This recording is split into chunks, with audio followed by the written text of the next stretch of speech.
Olá, pessoal, tudo bem? Conforme combinado, estou postando aqui a aula de fisiopatologia da aterosclerose.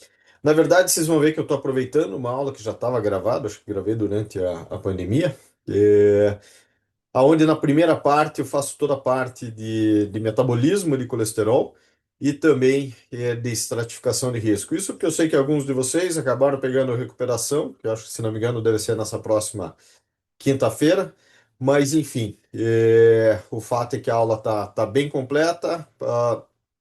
Se não, quem não quiser ver a parte de estratificação outra vez, metabolismo de colesterol, pode ir direto aí, acho que para os últimos 15 minutos, que é a parte de fisiopatologia da aterosclerose, que é a parte importante, na verdade, para a gente entrar na próxima semana em doença coronariana, tá bom? Eu fico à disposição de vocês se tiverem alguma dúvida. Olá, pessoal, tudo bem? Nessa aula de hoje, nós vamos falar um pouquinho sobre dislipidemia e a questão da estratificação do risco cardiovascular. E na parte final, nós vamos falar, então, da fisiopatologia da aterosclerose. Bem, deixa eu só compartilhar minha tela com vocês. Vamos lá. Prontinho. Tudo bem.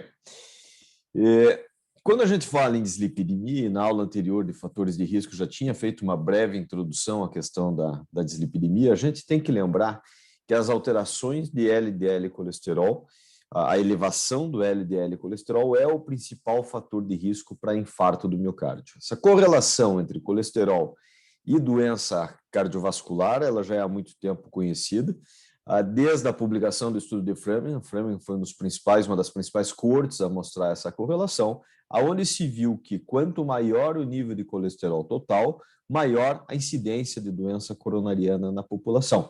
E nós vimos, eu mencionei isso na outra aula também, que foi a partir dos dados também do estudo de Framingham, que hoje nós sabemos que quanto mais alto LDL colesterol, maior o risco, quanto mais baixo HDL colesterol, maior também o risco. É lógico, quando a gente olha por um único estudo feito numa população específica, então o estudo de Framingham foi feito inicialmente na primeira corte, quando começou no fim dos anos 40, com quase 5 mil homens e mulheres moradores da cidade de Framingham, no estado de Massachusetts, nos Estados Unidos. E aí vem sempre a questão, será que isso é aplicável a outras populações? Isso não caberia mais, algumas décadas atrás essa questão ainda havia, e alguns estudos como esse que nós vemos aqui no slide correlacionaram o colesterol sérico da população de diversos países também por mortalidade por doença coronariana. E o que a gente vê é uma correlação direta: quanto maior o colesterol sérico médio de uma determinada população,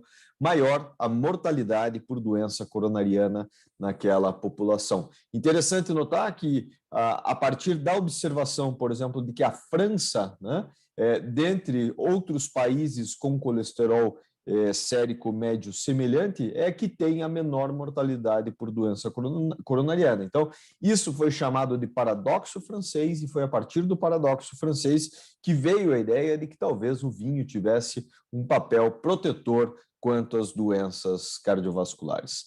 Mas, enfim, o que é o colesterol? E quando a gente fala em colesterol, a gente tem que lembrar que não existe colesterol bom ou colesterol ruim, como leigamente se fala. Colesterol é colesterol, ela é uma gordura, uma molécula essencial no nosso organismo, em especial porque entra na síntese de diversos hormônios, né? Mas principalmente porque faz parte da estrutura da membrana de todas as nossas células, né? O colesterol que nós temos no organismo, ele vem de duas fontes. Uma, a fonte endógena, ou seja, o que nós estamos produzindo de colesterol, e todas as nossas células têm a capacidade de produção de colesterol. Nós estamos acostumados a pensar no fígado como um grande produtor de colesterol. É verdade, o fígado produz colesterol, mas todas as outras nossas células produzem colesterol também. Aliás, a maior concentração de produção de colesterol por grama de tecido, na verdade, não é do fígado, é das nossas gônadas. Então, a gente tem essa fonte endógena de colesterol, mas nós temos também a fonte exógena, que é aquele colesterol que vem junto da nossa alimentação. Por outro lado, um outro lipide que nós sempre avaliamos na prática clínica são os triglicerídeos. Triglicerídeo, diferente de colesterol, O triglicerídeo, que é formado por um glicerol e 3 cadeias de ácido graxo, os triglicerídeos não têm uma função estrutural no nosso organismo, mas ele funciona como depósito de energia. A quebra dessas moléculas leva à liberação de energia, que é usada pelas nossas células no seu gasto energético. Então, é importante que a gente lembre esse conceito, então, de que em relação ao colesterol, nós temos duas fontes, fonte endógena e fonte exógena, sendo exógena aquilo que está vindo da dieta. Mas nem todo o colesterol que nós absorvemos no intestino é o colesterol que está vindo da dieta. A gente tem que lembrar que existe o que nós chamamos de circulação enterohepática. Então, o nosso fígado, quando excreta o colesterol pela bile, parte desse colesterol pode ser reabsorvido depois. Tá? O fígado ele tem um papel muito importante na manutenção da homeostase do colesterol, na manutenção dos níveis plasmáticos, porque é principalmente no fígado que nós vamos ter o clearance da molécula de LDL da circulação. Receptores específicos expressos nos hepatócitos vão se ligar à molécula de LDL colesterol, que vai ser, então, excretada do nosso organismo. 30% do colesterol que nós temos circulante é o colesterol que está vindo da dieta, 70% é fonte endógena. Então, quando a gente fala em colesterol, como eu falei, colesterol é um só. Não tem colesterol bom e não tem colesterol ruim. Mas, por outro lado, o colesterol é uma gordura. Por ser uma gordura, o colesterol não é solúvel no nosso plasma. Né? Gordura e água não se misturam. E, portanto, esse colesterol ele tem que ser carreado por algumas moléculas transportadoras. E as moléculas que fazem o transporte do colesterol de triglicerídeo no plasma são as lipoproteínas, que são classificadas pela sua densidade. Os quilomicrons levam colesterol e triglicerídeo dos enterócitos para a circulação, para o fígado. Né? As lipoproteínas de muito baixa densidade, eu vou mostrar depois um slide um pouquinho mais à frente, é a lipoproteína que é secretada pelo fígado, né? Com conteúdo de colesterol e um conteúdo muito grande de triglicérides. Né? Essa molécula, ela na circulação, ela vai perdendo principalmente seu conteúdo de triglicerídeos pela ação das lipases que nós temos no nosso organismo, em especial a lipase hepática, e ela vai diminuindo de tamanho. À medida que ela vai diminuindo de tamanho, ela vai aumentando a sua densidade. Então, a molécula VLDL, que é a lipoproteína de muito baixa densidade, ela é uma molécula mais grande, uma molécula maior, e ela vai diminuindo o seu tamanho à medida que ela vai perdendo conteúdo de triglicerídeo, até se formar a molécula de LDL colesterol. Por outro lado, nós temos, essa molécula de LDL que pode efetivamente entrar na parede da célula e formar a placa aterosclerótica, formar o ateroma, que é o que nós vamos ver na parte final dessa aula. Por outro lado, a molécula de HDL colesterol faz o contrário. Se o LDL pode depositar colesterol nas nossas artérias, na periferia, a molécula de HDL faz o contrário, faz o que nós chamamos de transporte reverso. Ela tem a capacidade de pegar o colesterol do tecido periférico e levar para o fígado para isso ser excretado. E por isso que quanto mais alto, em geral, o HDL colesterol, menor o meu risco cardiovascular, embora terapêuticas focadas em HDL tenham falhado em mostrar redução do risco cardiovascular quando o aumento do HDL colesterol se dá por uma terapêutica farmacológica. Então, essa é a estrutura básica das nossas lipoproteínas. Nós temos um núcleo com triglicerídeos e ésteres de colesterol e uma camada externa que garante solubilidade a essa proteína, formada principalmente por fosfolípides e pela fração proteica dessas lipoproteínas, a ApoA1 na molécula de HDL e principalmente a ApoB na molécula de LDL. Então, aqui a gente tem, eu não vou entrar em detalhes na questão de fisiopatologia de colesterol, falar de ciclo de colesterol, mas, enfim, nós temos o colesterol que passa pelo nosso intestino vindo da nossa dieta e temos também uma parcela mais significativa do colesterol que vai ser excretada pelo fígado, na bile, vai cair junto no intestino e numa porção mais distal parte desse colesterol vai ser reabsorvido, cerca de 50% do colesterol que está passando pelo trato digestivo, pelo intestino, acaba sendo reabsorvido, e esse colesterol, junto com triglicérides, eles entram na formação dos quilomícrons, com uma apolipoproteína, ApoB48, que vai entrar na circulação e vai, no final, ela também vai perdendo o seu conteúdo à medida que circula, mas os remanescentes de quilomícron acabam sendo tirados da circulação, em especial pelo nosso fígado. O fígado, por outro lado, então, ele secreta as moléculas de VLDL, isso a partir da formação dessa molécula de LDL, volto a dizer, colesterol, bastante triglicerídeo e ApoB como a fração proteica. Essa molécula vai diminuindo de tamanho pela ação da lipase hepática e lipase lipoproteica em especial, e se transforma então numa molécula maior, né? Numa molécula menor, com conteúdo menor de triglicerídeo, aí sim já com conteúdo mais rico de colesterol, porque já perdeu muito do conteúdo de triglicerídeo, e nós temos então a formação dessas moléculas de LDL, que em excesso podem entrar na parede, podem entrar passar pela barreira endotelial das nossas artérias e depositar o colesterol, formando a placa aterosclerótica. O HDL, por outro lado, como eu falei, tem a capacidade de fazer o transporte reverso, tirar o colesterol como se fosse um caminhão de lixo da periferia e levar de volta para o fígado.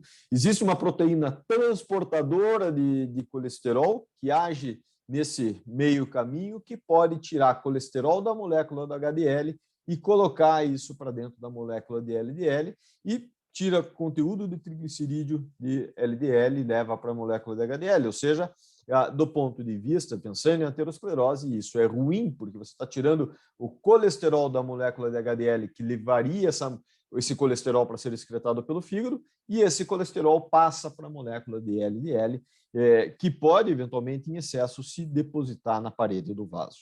E aí vem a questão, se essa proteína faz isso, por que não fazer a inibição dessa proteína de maneira que mais desse colesterol que está na molécula de HDL seja efetivamente excretado. Tá? Acontece que as tentativas farmacológicas de fazerem isso, dos inibidores de CETP, essas medicações aumentam efetivamente o nível de HDL, mas não reduzem o risco cardiovascular, de maneira que hoje a gente fica em dúvida se o HDL tem um papel realmente fisiopatológico nessa questão de todo o risco cardiovascular, ou se ele funciona apenas como um marcador do risco cardiovascular.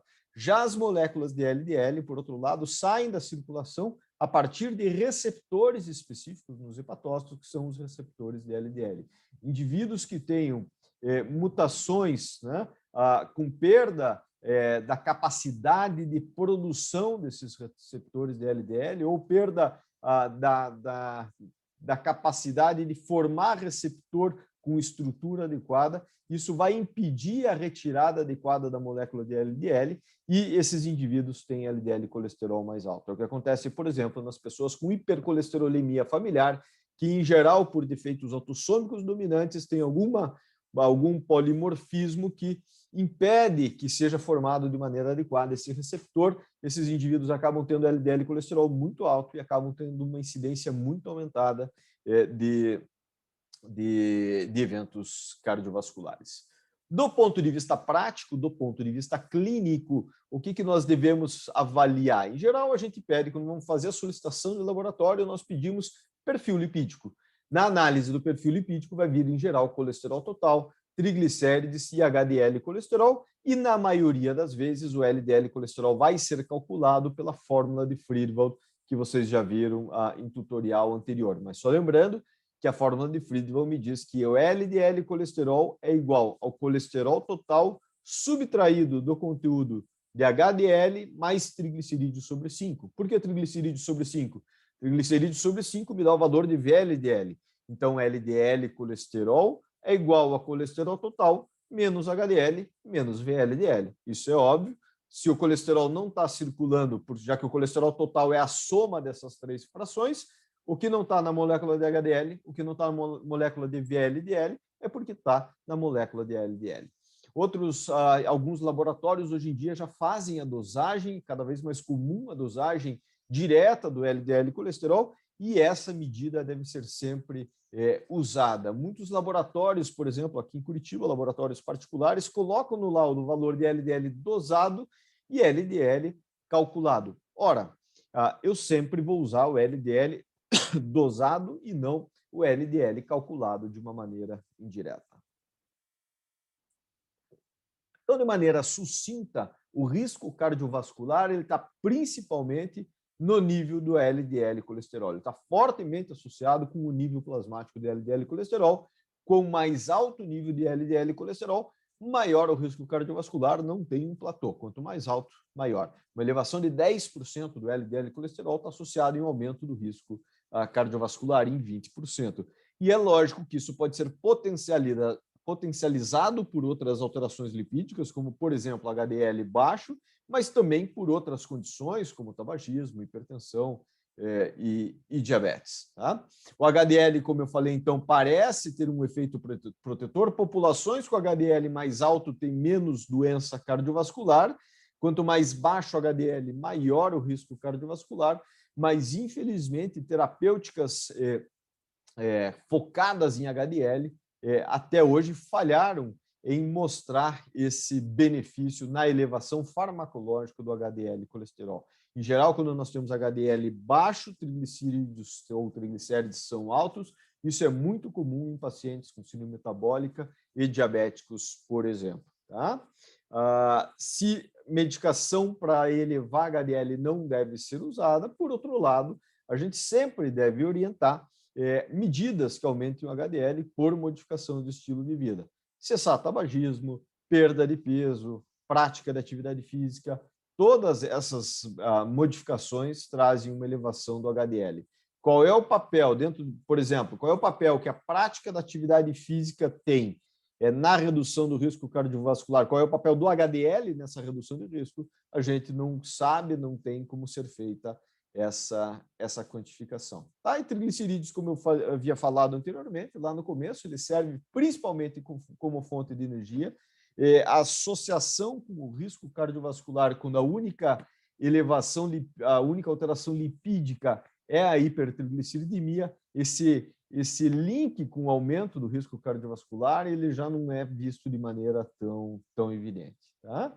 O ideal é que a gente mantenha a triglicerídeo de maneira triglicerídeo bem controlado. As alterações de triglicérides respondem muito bem a modificações de estilo de vida, como redução de consumo de carboidrato, prática de atividade física, redução de peso.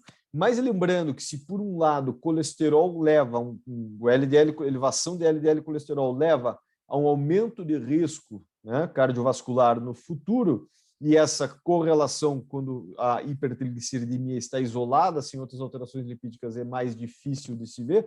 Por outro lado, elevações importantes de triglicerídeo podem causar pancreatite no paciente. Então, a gente considera que acima de 500 triglicérides devem ser tratados pelo risco de pancreatite, e quando ele estiver acima de 1.000, nós temos que sempre estar alertas quanto à possibilidade desse paciente fazer uma pancreatite. Então, essas hipertrigliceridemias mais severas devem ser, sim, tratadas. Tá?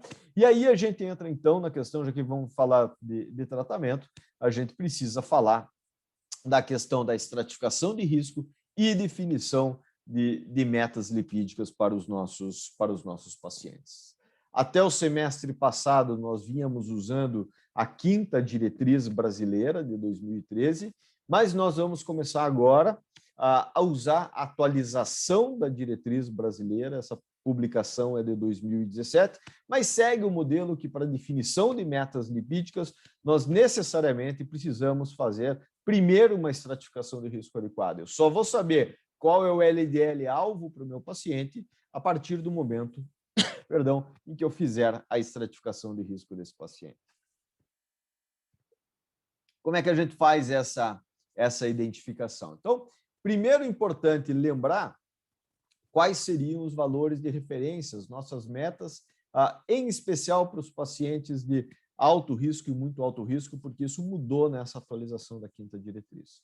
Para os nossos pacientes de muito alto risco, que nós vamos ver lá para frente, O ideal seria um LDL abaixo de 50, para os pacientes de alto risco, abaixo de 70, para os pacientes de risco intermediário, abaixo de 100, e para os pacientes de baixo risco, um LDL abaixo de 130. Lembrando que o ideal continua sendo a medida sem jejum. Por outro lado, se a medida for feita sem jejum, os valores de referência, principalmente de triglicerídeos,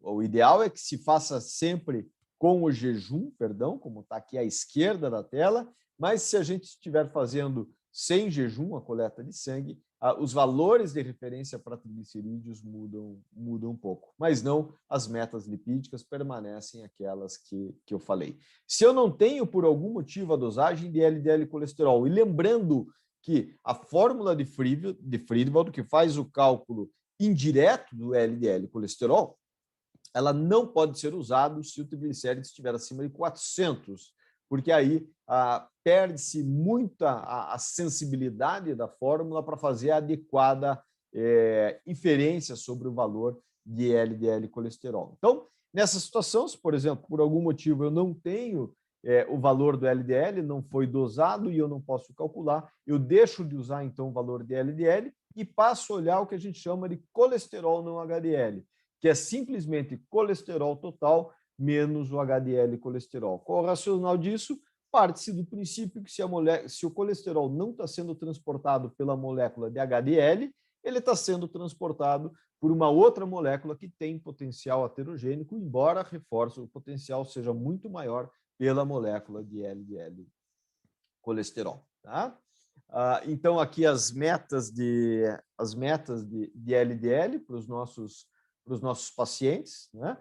Lembrando sempre que essa diretriz ela preconiza não só meta, mas também a redução percentual. Então, um paciente de muito alto risco, eu devo atingir não só um LDL abaixo de 50, mas a minha terapêutica inicial deve procurar dar a esse paciente uma redução de pelo menos 50% do LDL colesterol. Então, a atualização da quinta diretriz traz essa tabela que me mostra quais seriam, então, as terapêuticas capazes de me dar uma redução de pelo menos 50% do LDL colesterol.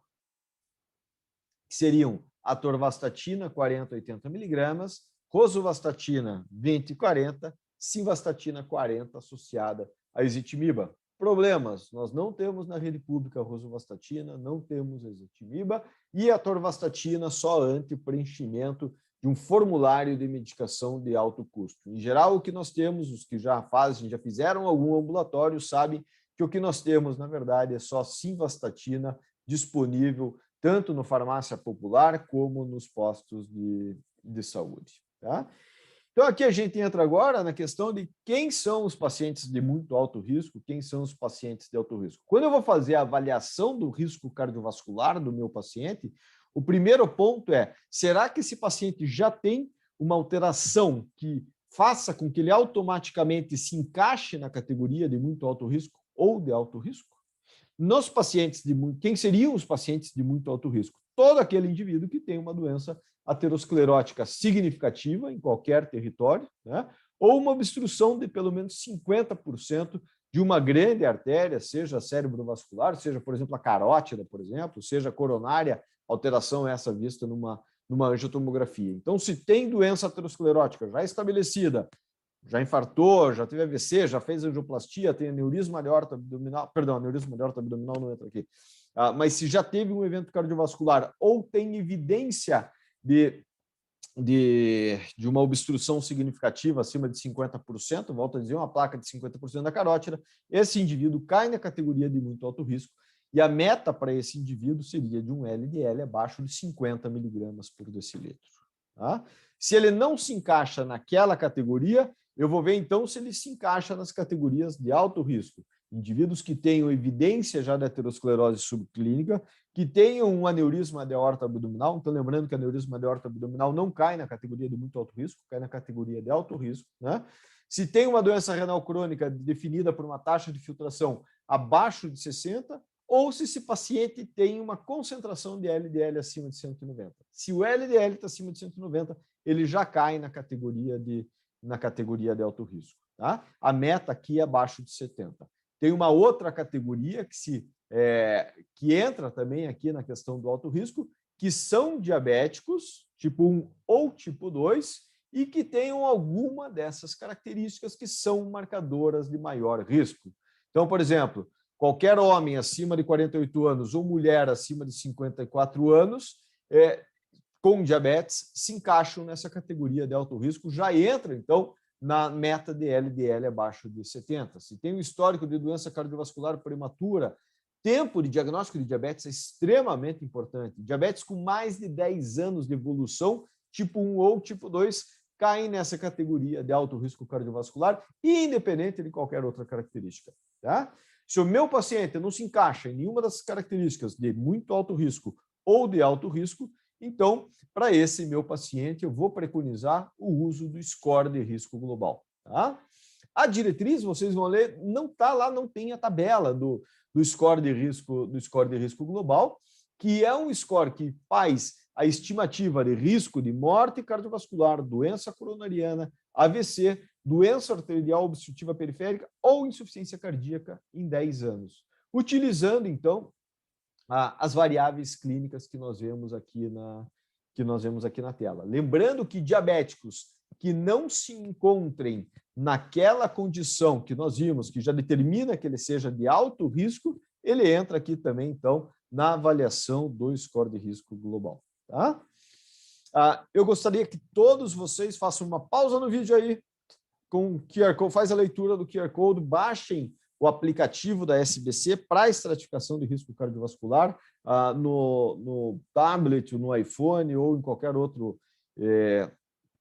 smartphone que vocês tenham, seja no Google Play, seja na Apple Store, para que vocês possam, então, quando forem fazer na aula, né, na tutorial, que talvez seja, agora já não sabemos se a próxima vai ser presencial ou não, mas para que vocês possam fazer a estratificação de risco correta. Então, na calculadora, o que vocês vão ver são perguntas, que é basicamente o que eu já tinha colocado aqui, para ver se o paciente se encaixa automaticamente na categoria de muito alto risco, que é o que a gente tem na primeira tela aqui, se ele se encaixa na categoria de alto risco, né? E se não tiver nada disso, eu vou entrar, então, com as variáveis clínicas desse meu paciente, para ter, no final, a definição de qual é o risco cardiovascular. Pode ser que ele me diga que o aplicativo me diga que é de alto risco e risco intermediário ou de baixo risco. E interessante, porque o aplicativo já diz qual é a meta de tratamento, né? De quanto quanto tem que chegar o LDL colesterol desse paciente, e mais do que isso, ele já diz também qual é a sugestão de tratamento, sabendo que esse paciente precisa de mais do que 50%, aqui foi uma simulação, mais do que 50% de redução do LDL colesterol, então ele já me diz que tem que ser ou atorva 40-80, ou rosuvastatina 20-40, ou simvastatina 40, associada à ezetimiba. Tá?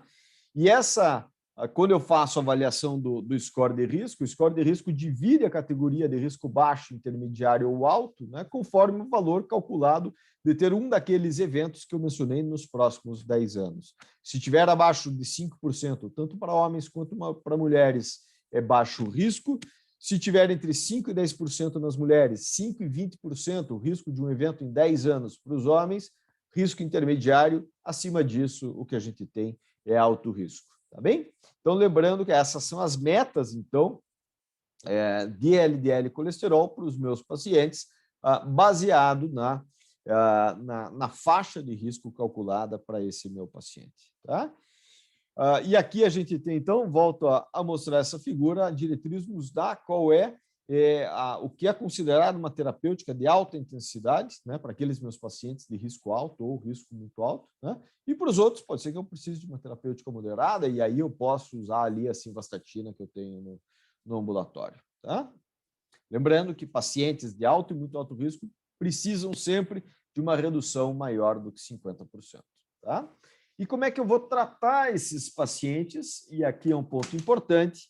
A diretriz coloca que a primeira opção é com o uso de estatinas. As estatinas são a primeira opção sempre. Por quê?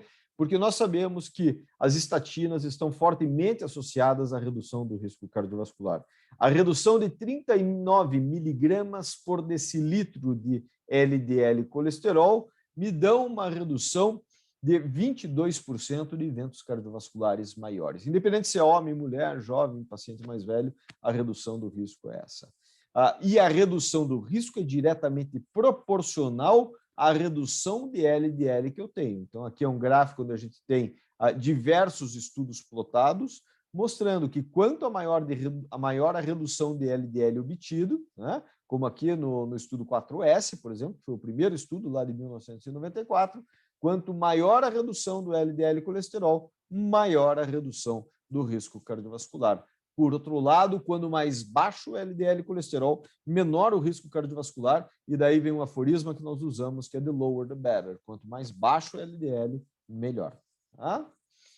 Então, quando eu vou definir o que eu quero, a estatina que eu vou dar para o meu paciente, eu tenho que lembrar, né, eu tenho que saber, ter uma ideia de quanto por cento de redução do LDL colesterol aquela estatina que eu estou dando pode me dar. Por quê? Porque se o paciente precisa de uma redução de quase 50%, eu sei que eu vou ter que entrar na atorvastatina ou na rosuvastatina. Não tem outro jeito. Tá? Então, é assim que se faz a definição da terapêutica. Eu olho qual é o LDL basal do meu paciente e vejo qual é a redução do LDL que eu preciso ter. E aí eu defino, dentre as estatinas disponíveis no mercado, que são essas que nós temos na tela, eu defino exatamente qual estatina, em qual dose eu vou usar. Tá? Estatina dá efeito colateral? Todo mundo fala, estatina dá dor muscular. É verdade? Estatina pode dar dor muscular. Na média, o que se fala é que até 10% dos pacientes na prática clínica vão ter algum grau de dor muscular com estatina. Se for tolerável, ótimo, mas se não, eu posso tentar trocar por uma outra estatina, inicialmente por uma dose mais baixa. O que se falou muito nos últimos anos também foi com o risco de o uso da estatina antecipar o surgimento de um diabetes que está lá incipiente. Isso é verdade, o começo do uso de estatina, conforme essa meta-análise publicada há 11 anos mostra, eu tenho um aumento no surgimento de novos casos de diabetes nos pacientes que eu inicio estatina. Isso cerca de 9%. Para cada 255 pacientes que eu tratar com estatina, vai ter o surgimento de um diabetes, que eu volto a dizer, normalmente são indivíduos que têm outros fatores de risco para o desenvolvimento do diabetes e que, portanto, seriam diabéticos mais cedo ou mais tarde. Parece que a estatina antecipa esse surgimento do diabetes. Mas isso nunca vai entrar na minha balança, porque quando eu pego pacientes diabéticos e olho meta-análise com estatina, a gente vê que mesmo nesses pacientes existe uma redução cardiovascular muito significativa. Ou seja, essa preocupação com o surgimento de diabetes não deve nunca entrar na balança se eu vou começar o tratamento com estatina para o meu paciente. Se eu fiz a avaliação do risco cardiovascular e vejo que ele está fora da meta proposta, né, eu não vou deixar de iniciar a terapêutica com estatina, se assim indicada, exclusivamente por questão do medo de diabetes mellitus, tá bem? Se não funcionar, se a estatina isoladamente não funcionar, eu tenho a possibilidade de usar, então, a ezetimiba associado, e a ezetimiba, ela vai justamente agir na absorção do colesterol que está vindo da dieta. A ezetimiba faz a inibição de uma proteína transportadora de colesterol, que nós chamamos de Niemann-Pick 1 protein, que é a proteína que faz a entrada do colesterol que está numa micela biliar no intestino. É a partir dela que o colesterol vai entrar na célula, então, para, em geral, ser esterificado e ser colocado dentro da molécula, dentro do quilomicron para cair na circulação. Tá certo? Então, a ezetimiba inibe a absorção do colesterol. Existe benefício clínico da redução do colesterol obtida com ezetimiba? Existe. Um estudo chamado Estudo Improve, há alguns anos, mostrou em mais de 18 mil pacientes que usaram simvastatina e ezetimiba pós-síndrome coronariana aguda tiveram uma redução do LDL colesterol mais intensiva do que aqueles pacientes que receberam exclusivamente simvastatina, e isso esteve associado a uma redução de cerca de 6% no risco cardiovascular. Tá? Se tudo isso falhar e o meu paciente for de alto risco ou muito alto risco e ele permanece fora da meta, isso acontece muitas vezes com pacientes que têm hipercolesterolemia familiar, que têm níveis de LDL colesterol muito alto, então você consegue uma redução, às vezes, significativa do LDL colesterol, mas não consegue colocar esse paciente dentro da meta. Tá? E aí a gente tem a possibilidade do uso de uma nova classe de medicação, bastante cara ainda no nosso meio, injetável, que são os inibidores de PCSK9, que são anticorpos monoclonais. Tá? Só para vocês entenderem, o que a PCSK9 faz? Toda vez que o receptor de LDL recebe a molécula de LDL no hepatócito, tá? Esse receptor ele vai ser internalizado, tá? A molécula de LDL colesterol, em geral, vai ser degradada, o colesterol vai ser jogado na bile, e o receptor, em geral, vai voltar para a superfície do hepatócito. Então, numa meia-vida de 10, 12 minutos, cada receptor vai fazer cerca de 150 vezes essa viagem. O que determina a degradação do receptor também? O que é ruim, porque, na verdade, quanto menos receptor de LDL tiver, maior vai ser o meu LDL sérico. Né? Essa é uma proteína, a PCSK9, uma proteína secretada pelo próprio patócito, ela fica no plasma, né? Mas se ela se junta a esse complexo receptor de LDL e molécula de LDL, quando internalizado, né, a molécula de PCSK9 vai levar à degradação também do receptor. Ou seja, quanto mais PCSK9 eu tiver, maior a degradação do receptor do LDL, menos receptor eu tenho para tirar LDL da circulação. Ou seja, quanto mais alta a atividade dessa PCSK9, maior o risco cardiovascular em geral. Tá? Então, o que aconteceu foi que desenvolveram anticorpos monoclonais, que nós vemos aqui em vermelho, anti-PCSK9, que impedem, então, que o PCSK9 se junte ao complexo receptor-molécula de LDL, evitando, assim, a degradação do receptor. O receptor pode, por mais tempo, ficar reciclando e tirar mais molécula de LDL da circulação. Nós temos no nosso meio, essas são medicações caras, volto a dizer, são anticorpos monoclonais, o mês de tratamento em torno de R$ 1.500, né?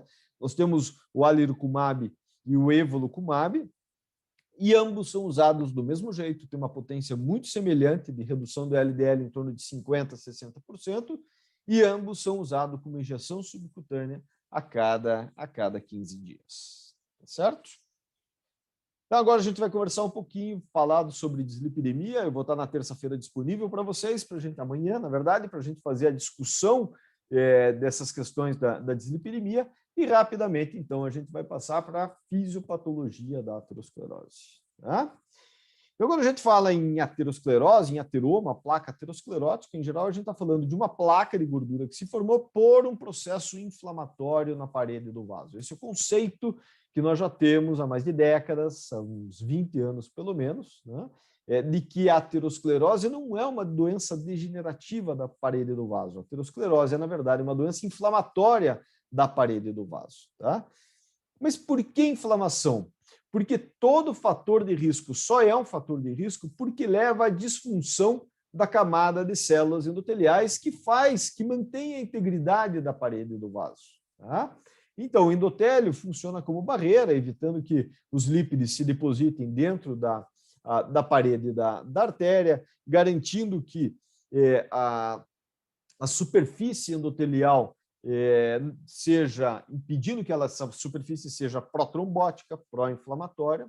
O que acontece é que na presença dos fatores endoteliais, na presença dos fatores de risco, existe então uma agressão a esse endotélio, né? E essa agressão se dá de formas distintas. Por exemplo, no tabagismo, a nicotina pode ser diretamente tóxica ao endotélio, né? Na hipertensão, a lesão ao endotélio se faz por uma alteração do fluxo de sangue, é uma questão mecânica, mas, enfim, a partir do momento em que eu tenho lesão do endotélio, esse endotélio passa a ser disfuncionante. Então, por exemplo, ao invés de ele produzir substâncias vasodilatadoras, como o óxido nítrico, ele pode passar a produzir substâncias que são vasoconstritoras, como endotelina 1 e angiotensina 2. Tá? A partir do momento em que eu tenho esses fatores de risco e tenho disfunção endotelial, está dado iniciado o caminho para a formação a longo prazo de uma placa aterosclerótica. Tá? Por quê? Porque uma vez que haja essa agressão ao endotélio, né, começa o processo inflamatório na parede do vaso. Então, as células endoteliais passam a expressar na sua superfície moléculas de adesão leucocitária, que aderem os monócitos da circulação. Esses monócitos, por diapedese, passam por entre as células endoteliais e vão se alojar dentro do espaço subendotelial. Da mesma maneira, o endotélio disfuncionante permite a entrada das moléculas de LDL colesterol, que no espaço subendotelial acabam sendo oxidadas por radicais livres presentes naquele espaço subendotelial, em especial radicais livres esses formados pelo processo inflamatório, ou seja, existe um ciclo vicioso aqui. Tá? Nós temos também a produção de proteínas quimiotáticas que atraem células musculares lisas da camada média, e a partir do momento em que eu tenho células inflamatórias, a partir do momento em que eu tenho LDL oxidada e tenho células musculares lisas, eu tenho tudo que eu preciso para a formação de uma parede, de uma placa na parede da artéria. Tá? Então, como é que se dá esse processo? Né? Então, só lembrando que a molécula de... Opa, não está passando, só um minutinho que não está passando aqui.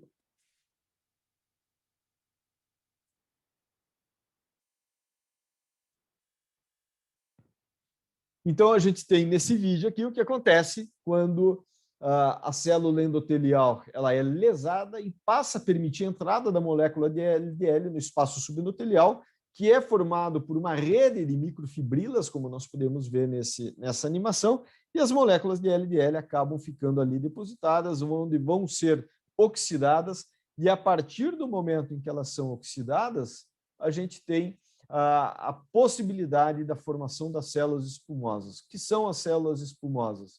Além do LDL colesterol, entra na parede do vaso também monócitos, né, que se transformam, se diferenciam em macrófagos no espaço subendotelial e começam a fagocitar essas moléculas oxidadas de LDL.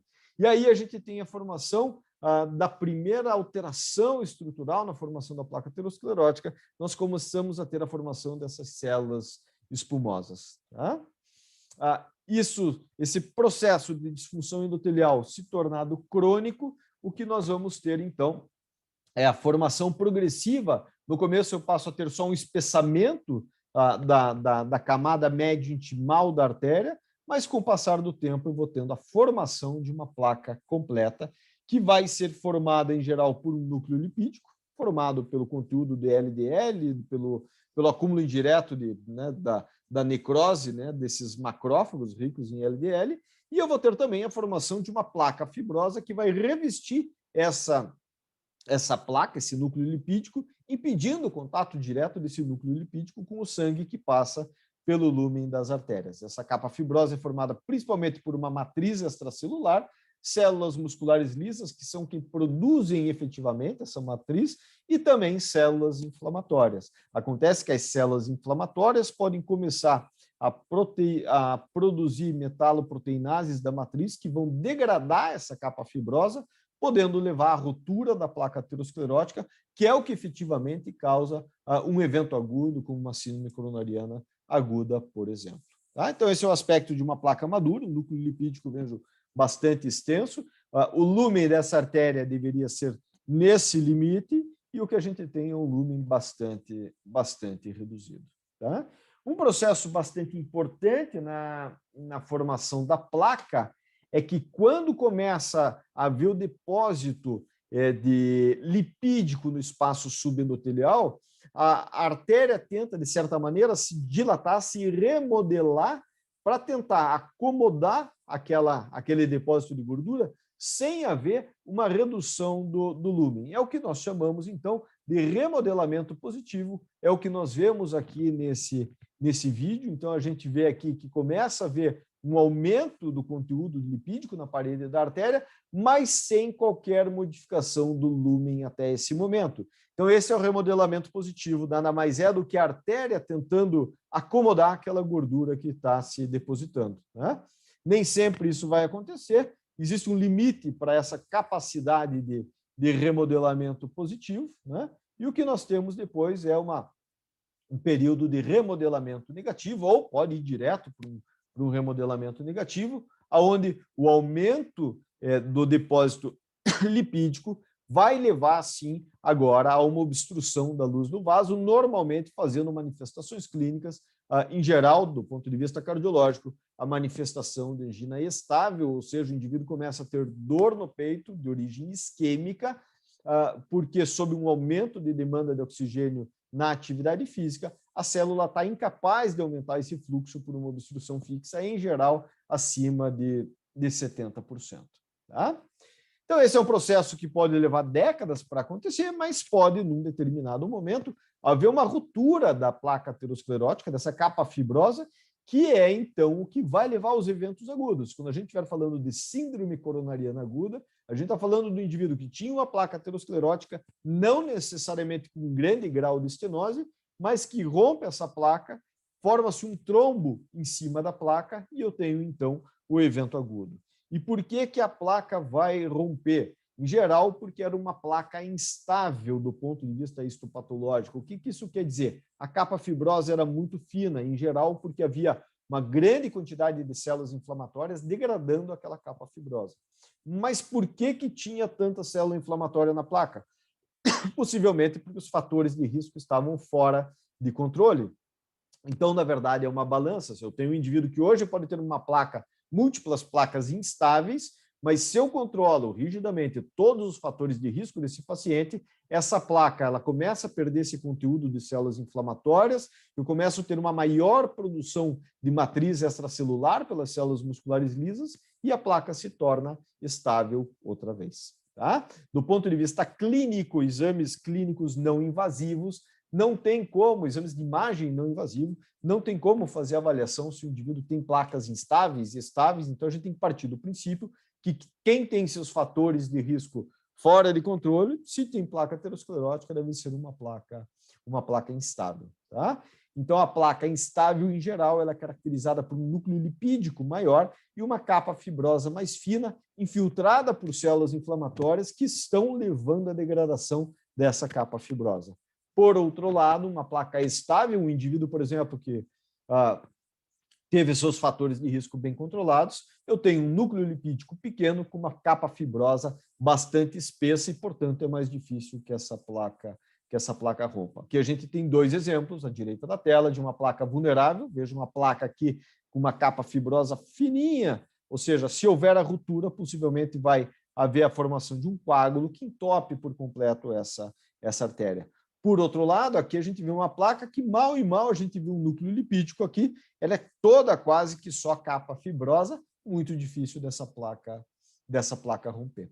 Tá? E lembrando que é a ruptura da placa que leva aos eventos agudos, né? Então, a partir do momento em que eu tenha a ruptura da capa fibrosa, eu tenho a exposição do conteúdo lipídico, do núcleo lipídico ao sangue, né? E aí eu começo a ter a formação de um trombo, inicialmente plaquetário, depois com ativação dos fatores de coagulação, e é esse trombo, efetivamente, que vai levar ao entupimento das artérias, que vai levar à síndrome coronariana aguda. Então, quando a gente estiver falando em síndrome coronariana aguda, era um indivíduo que tinha uma placa instável, que rompeu e formou um coágulo que pode obstruir a artéria por completo ou não, mas dá um quadro agudo, súbito, de dor no peito, de manifestação aguda do ponto de vista cardiológico. Tá bem? Então, era isso que eu tinha para mostrar para os senhores, e amanhã, terça-feira, 6 de abril, estarei disponível a partir das 11 horas para a gente bater um papo e tirar algumas dúvidas. Grande abraço a todos.